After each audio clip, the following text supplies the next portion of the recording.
So I want to talk a little bit about the Charlotte outreach, because that was a powerful, powerful thing.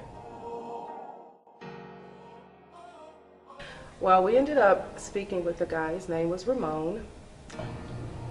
We met a guy that kind of lost faith and used to be a believer and now wasn't a believer. He was sort of mad at God. But he did share something that was kind of, it was difficult at the beginning because he was so hurt. I could feel the pain, and I could just hear the pain in his voice.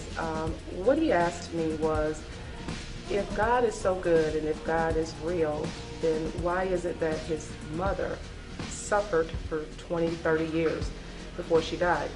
And so he asked me to tell him, why should he believe in God? And if God loves us so much, then why would he allow his believing mother to suffer so much?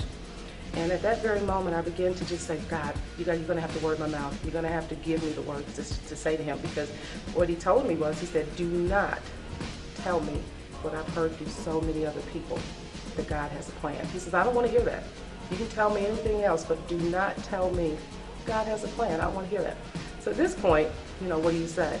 So I shared to him also about my baby brother that has passed. A lot of times our suffering and things that we go through, it's not for us. So I shared that with him, that the suffering that his mother endured for 20 or 30 years, the suffering wasn't even about her. And remind you, she was a believer. He told me she believed, and he knows that she's in heaven, and that touched his heart.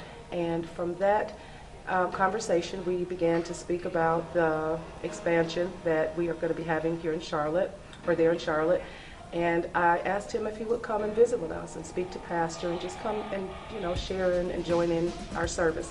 And he said he would. And I said, do you promise? And he said, I promise you that I'll be there. The message at the service was about the promise. And it was just amazing how his whole situation was so tied into what the message was about.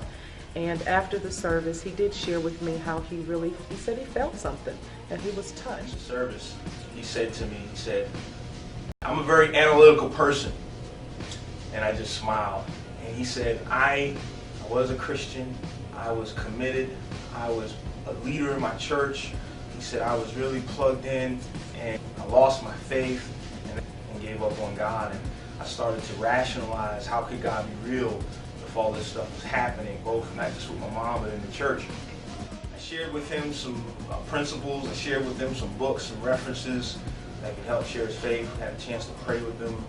And he said to me that though his faith had been destroyed, he said this outreach and that service made a difference in his life and broke his hard heart. And that really helped him to take his first steps back towards Christ. See the glow in his face and the embrace that we shared. It was just awesome. And one thing I learned from this outreach is, people are hurting. And I would say that was an experience for me, because that's the first time I've dealt with somebody that was a believer and then gave up on believing and then actually gave thought to coming back just from conversating.